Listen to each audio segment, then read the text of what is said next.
urakira ni cyaha gikomeye cyane.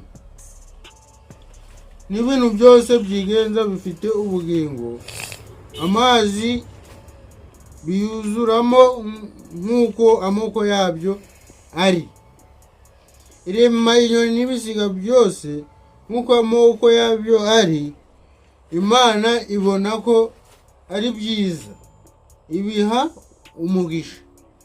Yafashe ibisiga n'ibinyoni, bimwe biturira amasaka, bimwe biturira ibigori, yemwe n'igifi cyatumiriye Yona, ngibona ni byiza bikubita n'umugisha sha, ariko natwe ni byiza duha umugisha.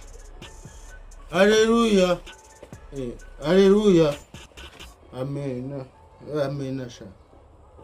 Okay, imaze kubereje umugisha rero.